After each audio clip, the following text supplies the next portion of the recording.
நீங்கள் பார்த்து கொண்டிருப்பது நியூஸ் 21 செய்திகள். தமிழ்நாடு செய்திகளை உடனுக்குடன் தெரிந்து கொள்ள நியூஸ் 21 செய்திகளை பாருங்கள்.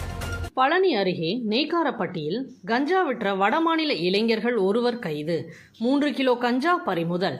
திண்டுக்கல் மாவட்டம் பழனி அருகே நெய்க்காரப்பட்டி பகுதியில் போலீசார் ரோந்து சென்றபோது தனியார் செங்கல் சாம்பரில் வடமாநில இளைஞர் ஒருவர் கஞ்சா விற்பனை செய்வதாக தகவல் கிடைத்ததன் பேரில் சோதனை செய்தபோது 3 கிலோ கஞ்சா வைத்திருந்த ஒரிசா மாநிலத்தைச் சேர்ந்த சஞ்சய் என்ற இளைஞரை கைது செய்து அவரிடமிருந்து 3 கிலோ கஞ்சாவை பறிமுதல் செய்தது. சஞ்சய் மீது வழக்கு பதிவு செய்யப்பட்டு சிறையில் அடைத்தனர். பழனி அருகே கஞ்சா விற்பனை செய்த வடமாநில இளைஞரை கைது செய்யப்பட்ட சம்பவம் பரபரப்பை ஏற்படுத்தியுள்ளது. அடுத்த புங்கனூரில் உங்களுடன் ஸ்டாலின் முகாம். ராணிப்பேட்டை மாவட்டம் திமிரி ஒன்றியம் புங்கனூரில் உங்களுடன் ஸ்டாலின் முகாம் சிறப்பாக நடைபெற்றது. இதில் 15க்கும் மேற்பட்ட துறைகள் சார்ந்த அலுவலர்கள் கலந்து கொண்டு பொதுமக்களிடம் மனுக்களை பெற்றனர். இந்த நிகழ்ச்சிக்கு புங்கனூர் தலைவர் அம்பேத்கர் மற்றும் துணைத் தலைவர் சுமதி ஏழுமலை ஆகியோர் தலைமை தாங்கினர். இதில் சிறப்பு அழைப்பாளர்களாக ஆற்காடு சட்டமன்ற உறுப்பினர் JL ஈஸ்வரப்பன், திமிரி ஒன்றிய குழு துணைத் தலைவர் கீழ்ப்பாடி ரமேஷ் கலந்து கொண்டு பொது சுகாதாரம், நோய் தடுப்பு, மருத்துவத்துறை சார்பில் ஊட்டச்சத்து பெட்டகமும் மற்றும் மக்களை தேடி மருத்துவம் சார்பில் மருந்து பெட்டகமும் வழங்கினார்கள். இந்த நிகழ்ச்சியில் பல்வேறு பிரச்சனைகள் குறித்து பொதுமக்கள் கலந்து கொண்டு மனு அளித்தனர். இதில் வட்டார வளர்ச்சி அலுவலர் சைபுதீன் மற்றும் சித்ரா, திமிரி வருவாய் ஆய்வாளர் கார்த்திக், கிராம நிர்வாக அலுவலர் வெங்கடேசன் உள்ளிட்ட துறை சார்ந்த அலுவலர்கள், பொதுமக்கள் என ஏராளமானோர் கலந்து கொண்டனர். நியூஸ் 21 செய்திகளுக்காக பாஸ்கர். சிக்கம் மாரண்டஹள்ளி கிராமத்தில் உங்களுடன் ஸ்டாலின் திட்ட முகாம். தர்மபுரி மாவட்டம் பாலக்கோடு ஒன்றியம் சிக்கம் மாரண்டஹள்ளி கிராமத்தில் உங்களுடன் ஸ்டாலின் திட்ட முகாம் துணை ஆட்சியர் அசோக்குமார் தலைமையில் நடந்தது. தாசில்தார் அசோக்குமார், வட்டார வளர்ச்சி அலுவலர் ரேணுகா, போலீஸ் இன்ஸ்பெக்டர் வெங்கட்ராமன் ஆகியோர் முன்னிலை வகித்தனர்.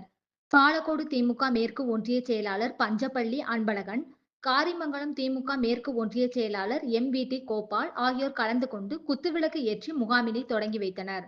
கொலசன அள்ளி, குட்லான அள்ளி, சிக்கமாரண்ட அள்ளி ஊராட்சியை சேர்ந்த பொதுமக்கள் தங்களுக்கு தேவையான இலவச வீட்டுமனை பட்டா, மகளிர் உரிமை தொகை, முதியோர் ஓய்வூதியம், குடும்ப அட்டை உள்ளிட்ட பல்வேறு தேவைகள் குறித்து துறை அதிகாரிகளிடம் மனு அளித்தனர்.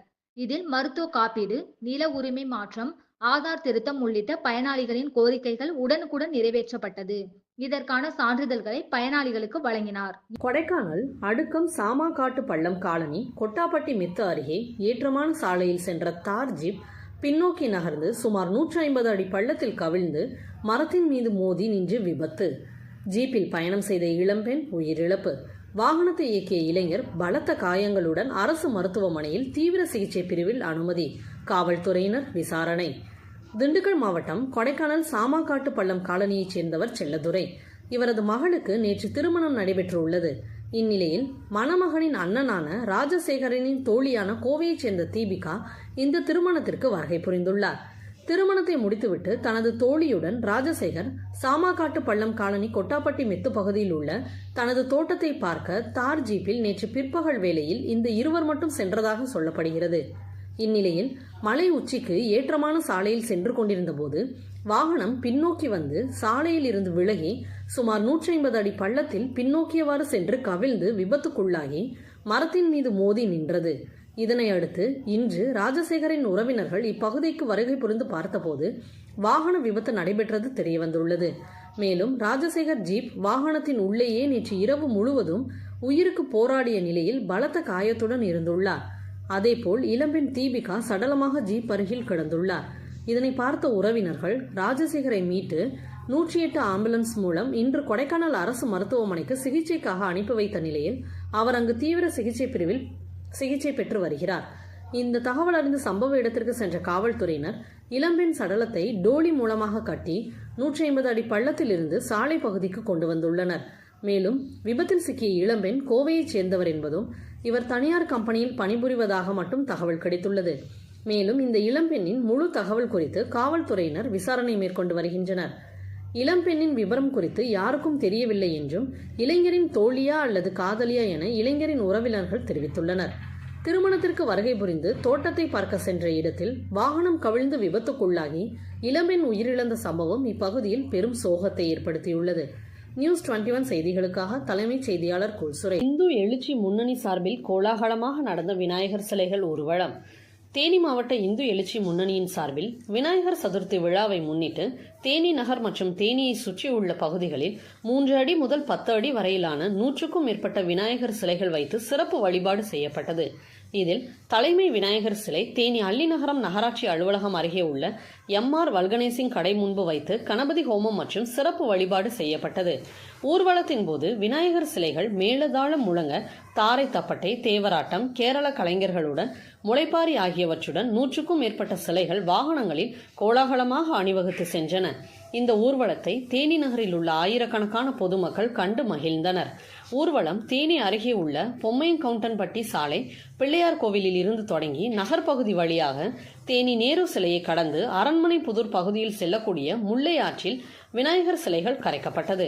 ஊர்வலத்தின் போது அசம்பாவித சம்பவங்கள் ஏதும் நடைபெறாமல் இருக்க நூற்றுக்கணக்கான போலீசார் பாதுகாப்பு பணியில் ஈடுபட்டிருந்தனர் என்பது குறிப்பிடத்தக்கது. நியூஸ் 21 செய்திகளுக்காக செய்தியாளர் விஜயகுமார். ராணிப்பேட்டை மாவட்டம் ஆற்காடு கஸ்பா தண்டு பஜார் அரசு மருத்துவமனை எதிரில் எழுந்தருளி அருள்பாலித்து வரும் அருள்மிகு ஸ்ரீ கற்பக விநாயகர் ஆலயத்தில் 17ஆம் ஆண்டு விநாயகர் சதுர்த்தி விழா வெகு விமர்சையாக நடைபெற்றது. முன்னதாக பூக்களால் அலங்கரிக்கப்பட்ட விநாயக பெருமானுக்கு 21 வகையான பழங்கள், பூக்கள், இலைகள் கொண்டு அர்ச்சனை செய்து சிறப்பு ஆராதனை நடைபெற்றது. இதில் சிறப்பு அழைப்பாளராக ஆற்காடு 8வது வார்டு நகரமன்ற உறுப்பினர் சுதா மகேந்திரன் கலந்து கொண்டு அன்னதான நிகழ்ச்சியை துவக்கி வைத்து சிறப்பித்தார். இந்த அன்னதான நிகழ்ச்சி தொழிலதிபரும் மோகனம் அன்கோ உரிமையாளருமான மகேந்திரன் சார்பில் அன்னதானம் வழங்கினார். இதில் சுமார் 1000க்கும் மேற்பட்ட நபர்களுக்கு அன்னதானம் வழங்கப்பட்டது. இதில் 9வது வார்டு நகரமன்ற உறுப்பினர் விமலா பூவரசன் மற்றும் பக்தர்கள், பொதுமக்கள் என ஏராளமானோர் கலந்து கொண்டனர். இந்த நிகழ்ச்சியை பார்க் பாய்ஸ் மற்றும் விழா குழுவினர் ஏற்பாடு செய்திருந்தனர். சர்வதேச அரங்கிலே ஒரு தலைச்சிறந்த இராணுவமாக வந்திருக்கிறது. எனவே நம்முடைய விஞ்ஞானிகளை, இஸ்ரோ விஞ்ஞானிகளையும் DRDO விஞ்ஞானிகளையும் பாராட்டி அவர்கள் கண்டுபிடித்த அந்த ராக்கெட், அவர்கள் விண்ணுக்கு அனுப்பிய அந்த விண்கலங்கள், இதெல்லாம் இன்னைக்கு நமக்கு ஒரு பெருமை மிகு அடையாளமாக, அவர்கள் உருவாக்கிய வான்வெளி தாக்குதல், முறியடிப்பு, பாதுகாப்பு, இந்த அமைப்பு, இதெல்லாம் வெற்றி பெற்றதற்காக விநாயக பெருமானுக்கு நாங்கள் ஒரு ஆயுத பூஜை நடத்தி அந்த விஞ்ஞானிகளுக்கு ஒரு பாராட்டை தெரிவித்துக் கொள்கிறோம். குறிப்பிடத்தக்க வெற்றியை நம்முடைய பாரத நாடு பெற்றிருக்கிறது. இதுதான் இந்த விநாயகர் சதுர்த்தி அப்ப எங்களுடைய பிரார்த்தனை. வரக்கூடிய தேர்தலில் நம்முடைய தமிழகத்தில் பாரதிய ஜனதா கட்சி அதிமுக கூட்டணி ஒரு மிகப்பெரிய வெற்றியை பெற வேண்டும். தமிழகத்திலே இந்த திராவிட மாடல் இது முறியடிக்கப்பட வேண்டும் என்பதற்காக ஒரு பிரார்த்தனை. அந்த பிரார்த்தனையும் சேர்த்து நாங்கள் இங்கே எங்களுடைய பிரார்த்தனைகளை சமர்ப்பித்திருக்கிறோம். நீங்க ஏதாவது கேள்விகள் இருந்தால் கேட்கலாம். பெரும் கூட்டணிகளை சேர்க்கிறதா சொல்லிக்கிட்டே இருக்காங்க. பாஜக சார்பு அப்படி வேற ஏதாவது கூட்டணிகளோட பேச்சுவார்த்தை நடத்திட்டு இருக்காங்களா? பாரதிய ஜனதா கட்சி ஏற்கனவே தேசிய ஜனநாயக கூட்டணியினுடைய தலைமை பொறுப்பிலே அகில இந்திய அளவில் இருக்கு. இப்போ தமிழகத்தில் தேசிய ஜனநாயக கூட்டணிக்கு அனைத்து இந்திய அண்ணா திராவிட முன்னேற்ற கழகம் தலைமை பொறுப்பில் ஏற்றிருக்கிறாங்க.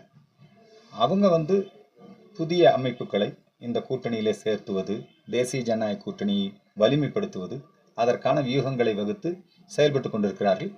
நிறைய புதியவர், ஏன்னா பொதுமக்கள் மத்தியில் மிகப்பெரிய அதிருப்தி திமுகவினுடைய இந்த ஆட்சி மீது இருக்கிறது, கோபம் இருக்கிறது. ஆகவே இந்த திமுகவை வீழ்த்த வேண்டும் என்கிற எண்ணம் உடைய அனைவருமே ஓரணியில் திரளுவதற்கான வாய்ப்பு அமைந்திருக்கிறது. விரைவில் பாட்டாளி மக்கள் கட்சி, அதே மாதிரி நம்முடைய ஐயா கேப்டன் விஜயகாந்த் அவர்களுடைய கட்சி, இதெல்லாம் நம்முடைய தேசிய ஜனநாயக கூட்டணியிலே இணைவதற்கான வாய்ப்புகள் அதிகமாக இருக்கிறது. தாவேக்கா மதுரையில் நடந்துச்சு சார். ஆனால் இப்போ பார்த்தீங்கன்னா தொண்டர்களே கவுன்சில் மேலே புகார் கொடுத்துருக்காங்க. அது எப்படி பார்க்க? தாவேக்காங்கிறது ஒரு அரசியல் கட்சி அல்லங்க. ஒவ்வொரு தேர்தலுக்கும் திராவிட முன்னேற்ற கழகம் ஓட்டுக்களை பிரிப்பதற்காக, அதிமுக பாஜக வெற்றியை தடுப்பதற்காக அவங்க புதிய புதிய அமைப்புகளை கொண்டு வருவாங்க. அரசியலுக்கு புகழ்பெற்ற நடிகர்களை கொண்டு வருவாங்க. கடந்த முறை மக்கள் நீதி மையம் உருவாக்கப்பட்டது. அவங்க திமுக எதிர்த்து பேசுவாங்க. கமலஹாசன் திமுக எதிர்த்து தான் பேசினார். ஆனால் அடுத்த தேர்தலில் அவங்க என்ன ஆனாங்க, திமுகலேயே ஐக்கியமாயிருவாங்க. அது மாதிரி இது திமுகவினுடைய ஒரு டீம். இந்த தாவேக்கா திமுக என்ன பேசுதோ அதைத்தான் இவங்க பேசுவாங்க. ஆனால் திமுகவை எதிர்த்தும் பேசுவாங்க. அது ஒரு அரசியல் கட்சி மாநாடு கிடையாது. அது ஒரு ரசிகர் மன்ற கூட்டம். இந்த ரசிகர் மன்ற கூட்டத்தை கூட்டியாச்சு. அந்த ரசிகர் மன்றங்கள் அவங்க அரசியல் தொண்டர்கள் மாதிரி செயல்பட மாட்டாங்க. இப்போ அங்கே முருகபக்தர் மாநாடு நடந்தது, எவ்வளவு டிசிப்ளினாக நடந்தது. இங்கே வந்து பாவம் அந்த ரசிகர்கள்லாம் வெயிலில் வந்து ரொம்ப சிரமப்பட்டு கை குழந்தைகளோட வந்து எவ்வளோ கஷ்டப்பட்டாங்க அவங்கெல்லாம். பவுன்சருக்கு தூக்கி வீசுறாங்களே, இதுக்கும் அதில் கிரீஸ் எல்லாம் தடவியெல்லாம் பார்த்தாங்க. அதெல்லாம் தாண்டி கூட நிறைய நீங்கள் ரசிகர் மன்றங்களுடைய அந்த மாநாடுன்னா அப்படித்தான் இருக்கும்.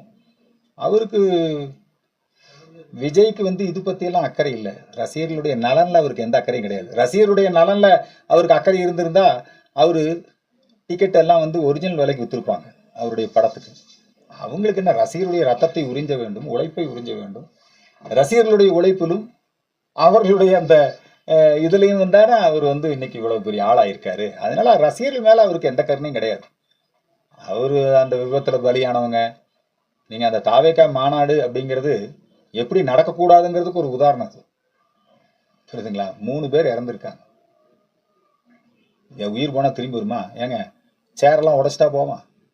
ஒரு தியேட்டரில் படம் பார்க்க வந்தால் பூரா சேரையும் உடைச்சிட்டு போனான் ரோஹிணி தேட்டரில். அதே மாதிரி இங்கே 10,000 சேர் உடைச்சிட்டு போயிருக்காங்க. அவங்க அப்படி தான் இருப்பாங்க. அதெல்லாம் விஜய் வந்து அதை அனுமதிப்பார். அதைத்தான் பெருமைன்னு நினைக்கிறாங்க. இந்த விஜய் புஷி ஆனதெல்லாம் என்ன நினைக்கிறாங்கன்னா அதுதான் தங்களுக்கு பெருமைன்னு நினைக்கிறாங்க. அதனால் இந்த கலாச்சாரம் முடிவுக்கு வர வேண்டும். பவுன்சர்கள் மேலே அவங்க வழக்கு கொடுக்கணும். எதுக்காக தூக்கி வீசுறாங்க அவங்கள? ரொம்ப தப்பு. நடிகர் விஜய் கடுமையான விமர்சனத்தை மத்திய அரசு மீது வச்சுக்கிட்டே இருக்காரு. ஆனா அவங்க சார்பா எந்த ஒரு பதில்களுமே கொடுக்கறது இல்லையே. எதுக்காக கொடுக்கணும் விஜய்க்கு? விஜய் வந்து இப்போ மட்டும் இல்லைங்க, அவருடைய படத்திலேயே வந்து சிங்கப்பூரில் அங்கெல்லாம் வந்து இலவச வைத்தியம், இங்கே வந்து வைத்தியம் வந்து பொய் தானே நிறைய சொல்லுவார். அதனால் அவர் வந்து ஒரு காலத்தில் அவருடைய படம் ஓட முடியாது அப்படிங்கிற சூழல் இருந்தபோது, அவருக்கு நெருக்கடி அப்போ இருந்த ஆளுங்கட்சியால் கொடுக்கப்பட்ட போது அவர் நரேந்திர மோடியெல்லாம் வந்து சந்தித்தார். அப்போல்லாம் தெரியாது அவருக்கு. இப்போ வந்து அவர் வேணும்னு அவங்க டிஎம்கே கொடுத்துருக்கிற அந்த திட்டம் அதுதான், அவங்களுக்கு ப்ராஜெக்ட் அதுதான். நீ பிஜேபி எதிர்க்கணும், பிஜேபிக்கு யாரும் ஓட்டு போடக்கூடாது. அப்படி பார்த்தா அவர் திமுக தானே எதிர்க்கிறாரு. அதுதான் கமலஹாசன் தேரி.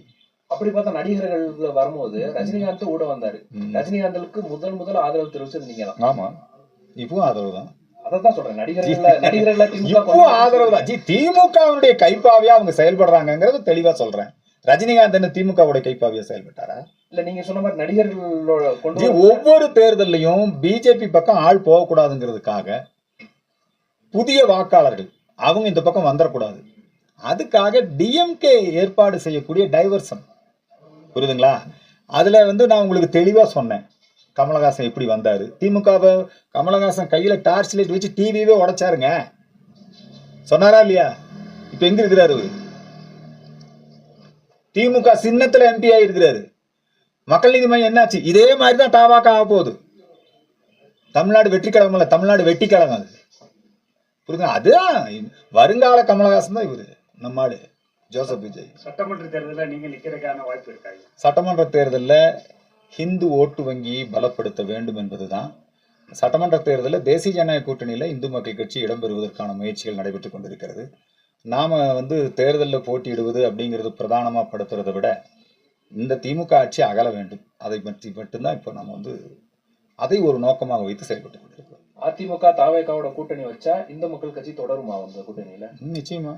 தாவேகா அப்ப ஏத்துக்குவீங்க? எதுக்காக ஏத்துக்கணும்? சரி, இப்போ நாங்கள் வந்து எடப்பாடி அவர்கள் கடந்த தேர்தலில் எஸ்டிபியோட கூட்டணி வச்சிருந்தார்.